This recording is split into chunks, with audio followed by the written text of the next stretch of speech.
21 अगस्त से 19वें Motilal Oswal annual global investor conference की शुरुआत हो रही है। 4 दिन तक चलने वाले इस कार्यक्रम में देश विदेश से बाजार और इकोनॉमी के एक्सपर्ट शामिल होने जा रहे हैं। बाजार को हर साल होने वाली इस कॉन्फ्रेंस का बेसब्री से इंतजार रहता है और इस बार 200 से ज़्यादा कंपनियां शामिल होंगी। इसमें बीमा, banking, NBFC, auto, pharma, aviation और तमाम सेक्टर्स के मैनेजमेंट शामिल होंगे और इस पर बातचीत होगी।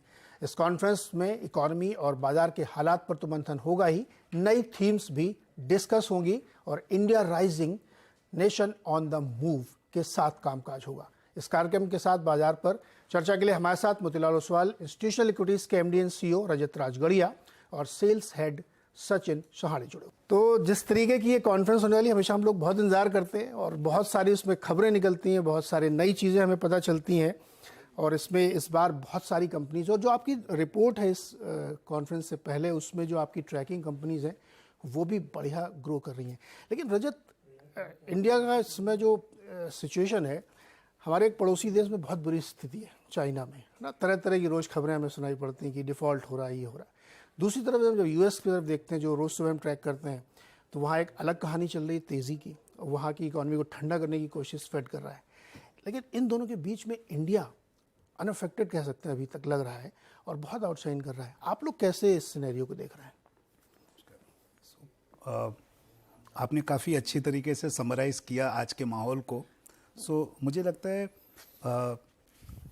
हम भी, चाहे वो यूएस में हो रहा हो या चाइना में हो रहा हो, डेफिनेटली इम्पैक्टेड है। बिकॉज आज के दिन में इंडिया ग्लोबल इकोनॉमी का एक बहुत इम्पॉर्टेंट कंपोनेंट है, राइट। आप अगर हमारे एक्सपोर्ट्स देखें, ट्रेड डाटा देखें, तो वो उसमें आपको इम्पैक्ट दिख रहा है बाहर के स्लो डाउन का, राइट। अगर आप चाइना देखें तो न्यूज़ फ्लोज आती रहती है कि कैसे हमारी डिफेंस और हमारी आर्मी कंटिन्यूसली इंगेज रहती है। बट कॉरपोरेट इंडिया और मार्केट में जो इंडिया में एक खास बात है, ये एक बहुत डाइवर्सिफाइड बेस है। यहाँ पर न तो हम ओवर डिपेंडेंट है यूएस के ऊपर, न हम ओवर डिपेंडेंट है चाइना के ऊपर। हमारी जो इकोनॉमी है वो काफ़ी डोमेस्टिक इकोनॉमी है। तो अगर हमारा एक्सपोर्ट स्लो डाउन होता है तो हमारी डोमेस्टिक इकोनॉमी आके उसको कवर करती है और वाइसे वर्सा। वैसे ही आप हमारा मार्केट देखिए तो हमारा मार्केट न तो कमोडिटी मार्केट है, न टेक्नोलॉजी मार्केट है, न कंजम्पशन मार्केट है। सब चीज़ों का अलग अलग प्रोपोर्शन का मिश्रण किया हुआ है। तो इसलिए इंडिया एक स्ट्रक्चरल मार्केट ग्लोबल इन्वेस्टर्स के पोर्टफोलियो में धीरे धीरे बनता जा रहा है। एंड दूसरी बात, हमारे खुद के जो रिटेल इन्वेस्टर्स है, उनका पिछले 5 साल में जो फेथ आया है इक्विटीज के ऊपर, ये केवल बढ़ ही रहा है। चाहे इस बीच में कोई भी इवेंट आया हो, कोविड से लेके ये यूएस स्लोडाउन से लेके, आप हर महीने देख रहे हैं $2 बिलियन का एसआईपी मनी कंटिन्यूस। तो ये सारे ट्रेंड स्ट्रक्चरल है जो इन नियर टर्म कंसर्न्स को कंसिडर करते हैं, बट लार्जली अनइम्पैक्टेड है। ओके रजत, चूंकि ये कॉन्फ्रेंस बड़ी इंटरेस्टिंग है और आप लोग जिन कंपनीज को ट्रैक करते हैं उसमें आउट परफॉर्मेंस है, क्या थीम क्या है आप लोग इस कॉन्फ्रेंस में क्या बिग थीम इंडिया के कॉन्टेक्स्ट में डिस्कस करने वाले हैं? 3 बड़ी थीम है हमारे लिए इस कॉन्फ्रेंस में। सबसे बड़ी थीम है कि इंडिया ग्लोबल इकोनॉमी के स्केल में और रैंक में, both in terms of economy and market cap, climb करते जा रहे हैं। अगर आप 10 साल पहले देखें तो हम टॉप 10 में नीचे आते थे, अब हम टॉप 5 में घुस गए हैं और आने वाले 5 से 7 साल में अगर आप कंपाउंडिंग करोगे तो हम टॉप 3 डेफिनेटली बनने वाले हैं। That is one. दूसरा, हमारा डाइवर्सिटी ऑफ, जैसे मैंने अभी जस्ट कहा, एक्सप्लेन किया, ये डाइवर्सिटी समझना बहुत जरूरी है। बिकॉज जब भी यूएस का इंटरेस्ट रेट कंसर्न आता है या कोई भी रशिया यूक्रेन आता है तो एक बार में सब मार्केट में सेलिंग आती है, बट हमारा रेजिलियंस बहुत हाई है। तो ये रेजिलियंस हाई क्यों है? ये इसलिए हाई है बिकॉज हमारा फाइनेंशियल सेक्टर बहुत वेल मैनेज्ड है। हमारी कंजम्पशन इकोनॉमी काफी अंडर लीवरेज बैलेंस शीट से आ रही है और हमारा मैन्युफैक्चरिंग का ग्रोथ आगे आने वाला है, राइट। और जो तीसरी इंपॉर्टेंट चीज है, मुझे लगता है कि हमारी जो पॉलिटिकल गुडविल है वो आज के दिन में पिछले 2-3 दशकों में one of the best in the global space of things में। इसके कारण आप चाहे एफडीआई देखिए, प्राइवेट इक्विटी मनी देखिए, राइट, उनके साइजेस काफी कंपाउंड हो रहे हैं, राइट। सो अब हम मे बी अभी भी हम डेवलपिंग मार्केट कहलाते हैं, बट जैसे हमारे ऑनरेबल प्राइम मिनिस्टर ने कहा था कि हम डेवलप्ड इकोनॉमी बनेंगे आने वाले कुछ साल के अंदर। ये कॉन्फ्रेंस उन चीज़ों को अच्छी तरीके से दर्शाएगा कि किन किन सेक्टर्स में और किस किस स्पेसेस में हम बेनिफिट कर सकते हैं आगे आने वाले 5 से 10 साल के अंदर। परफेक्ट। सचिन, चूंकि ये कॉन्फ्रेंस में बहुत सारे कॉरपोरेट्स भी हैं, मार्केट के एक्सपर्ट्स भी हैं, तो आप कुछ हमें बताइए कि किस तरीके से कंस्ट्रक्ट किया और कौन कौन से सेक्टोरली लोग आ रहे हैं जिनको सबसे ज़्यादा लोग सुनना चाहते हैं, बातचीत करना चाहते हैं, और जो आप लोगों का थ्रस्ट फोकस एरिया हो। तो ये हमारा 19th एनुअल ग्लोबल कॉन्फ्रेंस है और हर साल देखा है कि इंटरेस्ट हमेशा और ज़्यादा बढ़ता है, और दोनों साइड से, इंडिया से भी और ऑफशोर इन्वेस्टर्स से भी। सो ऑलमोस्ट 200 कंपनीज हैं जो पार्टिसिपेट कर रही हैं और 1200 से ज़्यादा इन्वेस्टर्स हैं जो इसमें कंपनीज को मिल रहे हैं, स्प्रेड ओवर 3 दिन के, 21, 22, 23 3 दिन। और ये यूएस से लेके पूरा जापान तक, मतलब पूरे ग्लोब से इन्वेस्टर्स आ रहे हैं टू मीट द कंपनीज। तो इंटरेस्ट इंडिया में जो है, जो अभी रजत ने भी जैसे बताया कि इंटरेस्ट बहुत बढ़ रहा है, और कंपनीज में, सेक्टर्स में सब, जैसे 3 थीम्स जो रजत ने बताई अभी, तो उसके अंदर जैसे EMS कंपनीज है, इलेक्ट्रॉनिक मैन्युफैक्चरिंग सर्विसेज जो कंपनीज है, उसमें बहुत इंटरेस्ट है।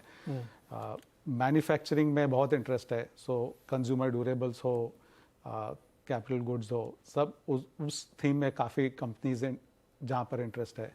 ऑटो और ऑटो एंसिलरी सेक्टर में बहुत बहुत इंटरेस्ट है। पूरे बैंकिंग स्पेस में उसमें भी इंटरेस्ट है। सिलेक्ट PSUs में इंटरेस्ट है। सो काफ़ी I would say broad based interest है, और equally large cap, mid cap, small cap, तीनों सेगमेंट्स में इन्वेस्टर्स का इंटरेस्ट है। ओके रजत, एक चीज़ बड़ी इंटरेस्टिंग हम लोग देखते हैं मार्केट में, पिछले 2-3 सालों में इंडियन मार्केट को देखने के नज़रिए में थोड़ा बदलाव आया है। अभी आपने काफ़ी ब्रॉड पिक्चर हमें एक्सप्लेन की, लेकिन अब हम देख रहे हैं कि सेक्टोरली अलग अलग थीम्स डेवलप हो रही हैं, और India Inc as a company मानेगा, जिससे वर्बिटम टर्म में देखते हैं। तो क्या हमारे ट्रैकिंग मैट्रिक्स में कुछ चेंज आया है कि अब इंडिया को आप ऐसे नहीं साहब ऐसे देखिए, क्योंकि यहाँ की बैलेंस शीट एकदम डिफरेंट है, यहाँ की जो ग्रोथ के पेग्स हैं वो अलग हो गए। तो आप लोग कैसे इसको ट्रैक कर रहे हैं आजकल? तो देखिए, पिछले 20-25 साल से ना हम हमेशा यही देखते हैं कि लोग डिबेट करते हैं इंडिया वर्सेस चाइना, राइट। दूसरा है इंडिया का प्रीमियम वर्सेस इमर्जिंग मार्केट का प्रीमियम, राइट। ये सब चीज़ें शुरू में बहुत अच्छी लगती थी समझने में, राइट। बट आज जब आप देखते हैं कि जिस हिसाब से हमारा मार्केट का स्ट्रेंथ और डाइवर्सिटी है, काफ़ी जो बाकी के मार्केट्स है ना, वो उनकी इकोनॉमी, कॉर्पोरेट अर्निंग्स दोनों बहुत वोलेटाइल है। हमारे यहाँ पे वोलेटिलिटी क्या होती है कि आप 12% ग्रो करोगे कि 20% ग्रो करोगे, डिबेट इस पे होती है, राइट।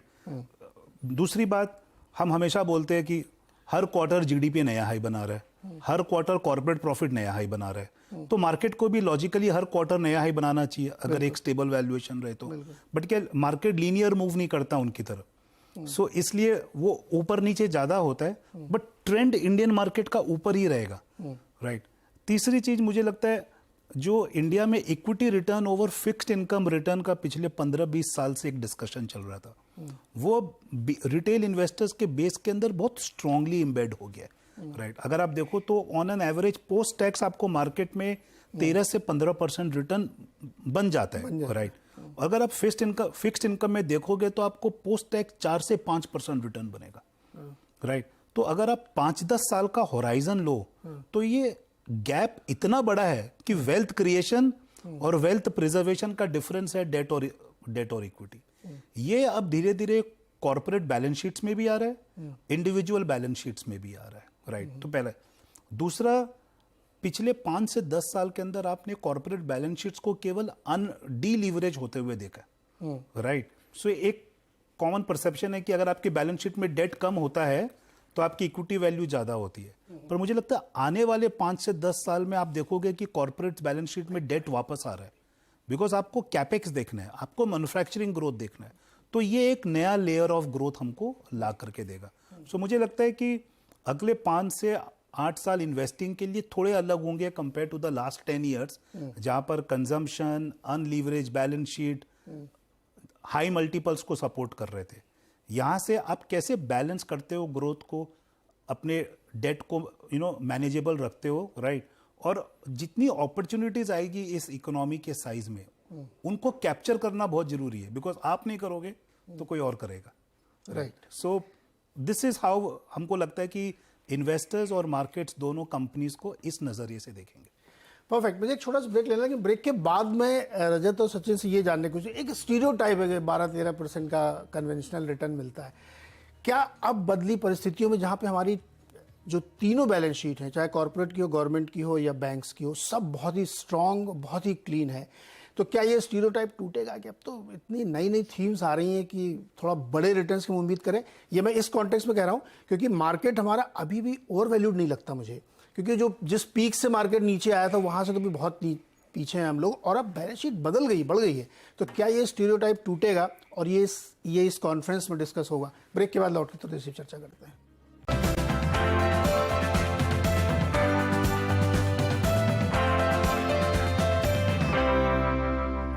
स्वागत है एक बार फिर से। और आज हम बातचीत कर रहे हैं मोतीलाल ओसवाल की जो 19th ग्लोबल इन्वेस्टर कॉन्फ्रेंस हो रही है, और उसमें बहुत सारी कंपनीज, बहुत सारे एक्सपर्ट आएंगे और ये डिस्कस करेंगे कि इंडियन मार्केट को में क्या अच्छा है और कैसे इसको ट्रैक किया। हमने एक सवाल आपसे पूछा था कि अब बड़े रिटर्न की उम्मीद रखें, मार्केट उतना महंगा नहीं है और नई नई कंपनीज आ रही, नई नई थीम्स, नए नए प्लेटफॉर्म, स्टार्टअप कितने लिस्ट हो रहे हैं, बदलेगा कुछ? बड़ा रिटर्न एक्सपेक्ट करें हमारे रिटेल इन्वेस्टर?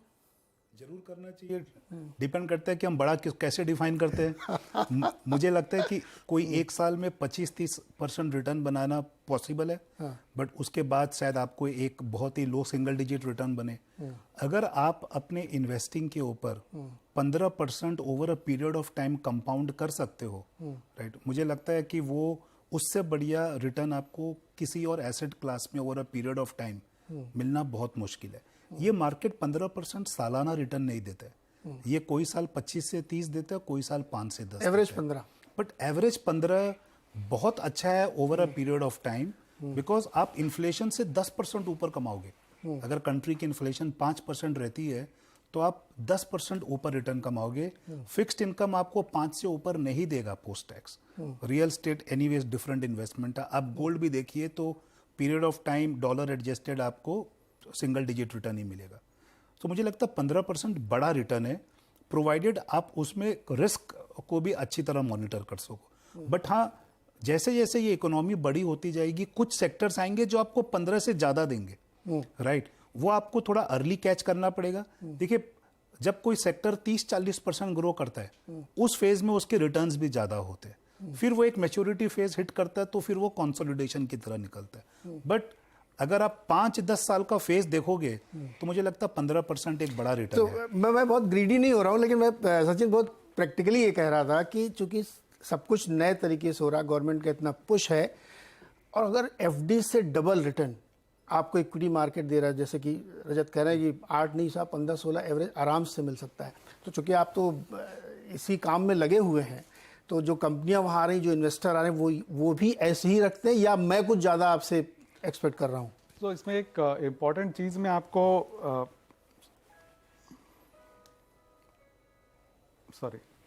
मैं एक इम्पॉर्टेंट चीज़ आपको कहना चाहूँगा। हमारे जो प्रमोटर है रामदेव जी कंपनी के, तो उन्होंने एक बहुत अच्छी बात कही है कि market is a slave to earnings.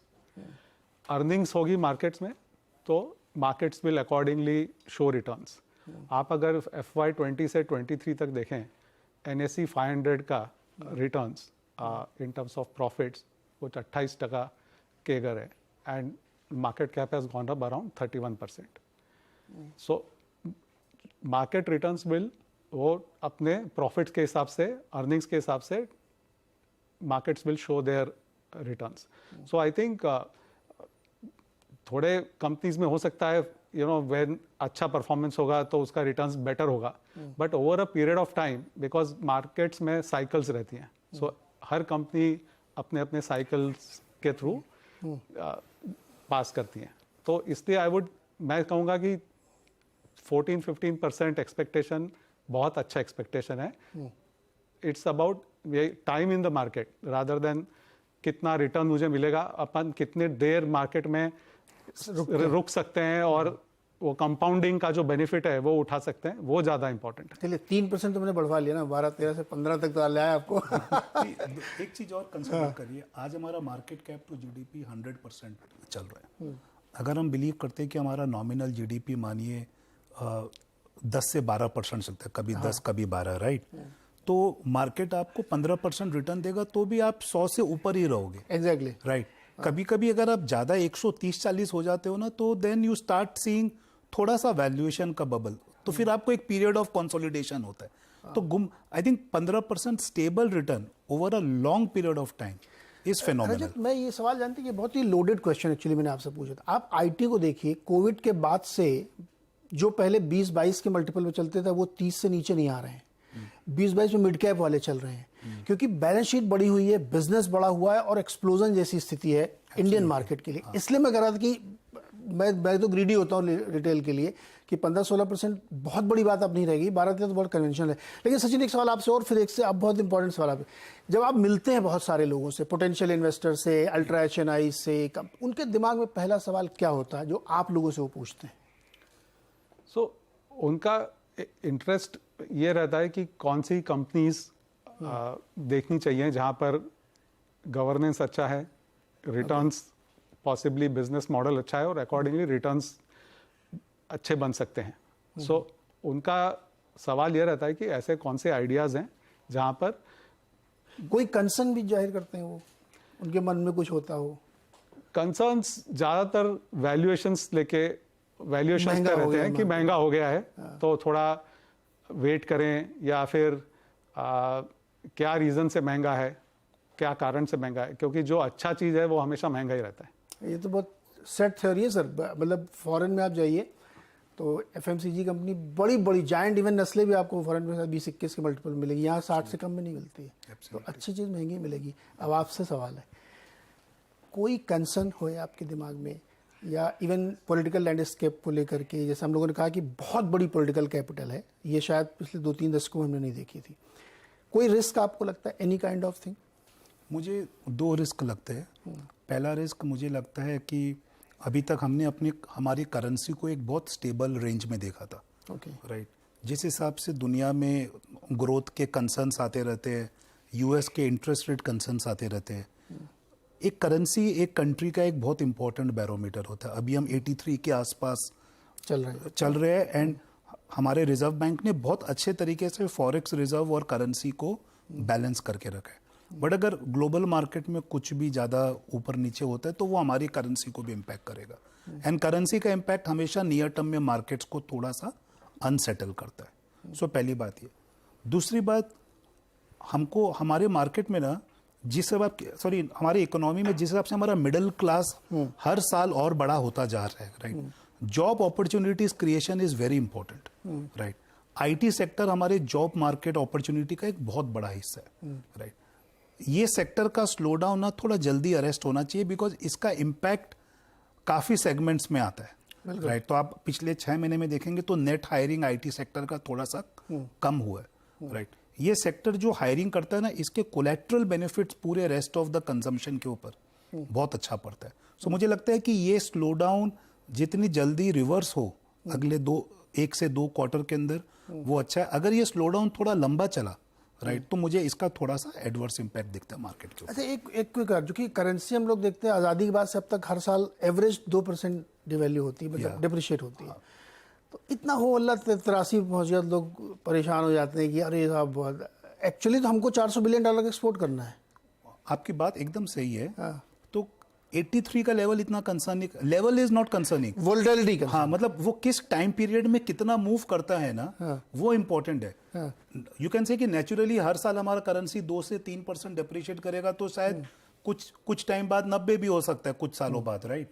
But वो 2 साल स्टेबल रह करके अगर तीसरे साल में 10% डिप्रिशिएट करता है तो वो ज्यादा है। जैसे आप जीडीपी हर क्वार्टर हाई बनाते हैं, कॉर्पोरेट प्रॉफिट हर क्वार्टर हाई बनाता है, राइट, मार्केट नया हाई बनाता है तो वो स्क्रीन पे आ जाता है, तो लॉजिकली तो वो भी बनाना चाहिए, बट आई थिंक लीनियर नहीं होते, ये वोलेटाइल होते हैं, and market does not like volatility at times. That was ये पॉइंट है, क्योंकि मार्केट को अगर आप 8% पे भी रेट फिक्स कर दें तो फिक्स कर दें, फिर तो हम अपनी बैलेंस शीट एडजस्ट कर लेते हैं, बार बार बदलो मत। फिक्स होता नहीं है, और फिक्स होता नहीं, अब वो दिक्कत है कि बार बार अपॉर्चुनिटी मिलती है। आप जो 15% से ज्यादा रिटर्न कमाने का सोच रहे हैं, आपको हर 1 से 2 साल में मार्केट एक मौका देता है करेक्शन में, जहां पर अगर आप खरीदो तो आपका रिटर्न बेहतर हो सकता है, प्रोवाइडेड आपके पास उस समय कैपिटल भी हो और करेज भी हो। अच्छा, एक लास्ट क्वेश्चन, कोई सेक्टर आपके लोगों के दिमाग में है जो इस कॉन्फ्रेंस में हो या आपके दिमाग में हो, जो अगले 2-3 साल तक सेक्टर होगा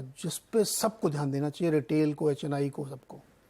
मुझे लगता है जिस हिसाब से आज बैंकिंग सेक्टर इंडिया में पॉइज्ड है, जहां पर कॉर्पोरेट बैलेंस शीट्स बहुत क्लीन्ड है, करेक्ट, बैंक्स की बैलेंस शीट्स बहुत क्लीन्ड है, और गवर्नमेंट की बैलेंस शीट, एंड गवर्नमेंट की बैलेंस शीट भी बहुत क्लीन्ड है, एंड बैंकिंग के वैल्यूएशंस बहुत रीजनेबल है। राइट, कहीं पर भी किसी भी, आप चाहे बड़े प्राइवेट बैंक देख ले, बड़े PSU बैंक देख ले, कहीं पर भी वैल्यूएशन फ्रॉड नहीं है। तो मुझे लगता है कि ये सेक्टर बड़ा भी है, राइट, और आने वाले टाइम में ग्रो भी अच्छा करेगा। तो यहाँ पर आपके लिए बहुत अच्छे रिटर्न्स बनाने का स्कोप है, आपको थोड़ी सी वोलेटिलिटी बेयर करनी पड़ेगी। ओके, तो क्रेडिट ग्रोथ भी 20% का एक रिकॉर्ड उसने बनाया, लेकिन चलिए अगर आप 17-18% पे भी चलते हैं तो बहुत इंटरेस्टिंग है। और इस कॉन्फ्रेंस में बहुत सारी कंपनीज, बहुत सारी थीम डिस्कस की जाएंगी जिसको हम लोग वॉच करेंगे, कवर करेंगे, और उसके बाद फिर एक बार हम लोग बैठेंगे और क्या निकला उस कॉन्फ्रेंस में, क्या क्या डिस्कस हुआ, इस पर भी बहुत सारी बातचीत करेंगे। रजत और सचिन, बहुत शुक्रिया और बहुत शुभकामनाएं आपको इस सक्सेसफुल कॉन्फ्रेंस के लिए। बहुत बहुत शुक्रिया सर, हमारे साथ जुड़ने के लिए। बहुत बहुत शुक्रिया, धन्यवाद जी। तो इस कॉन्फ्रेंस को हम लोग देखेंगे क्या क्या हुआ 21 से 25 अगस्त के बीच में। ये ग्लोबल कॉन्फ्रेंस है और इसको बहुत इंतजार करते हैं हम लोग कि क्या क्या होने वाला है। चलिए इसी के साथ एक छोटा सा ब्रेक के बाद भी खबरों का सिलसिला जारी रहेगा।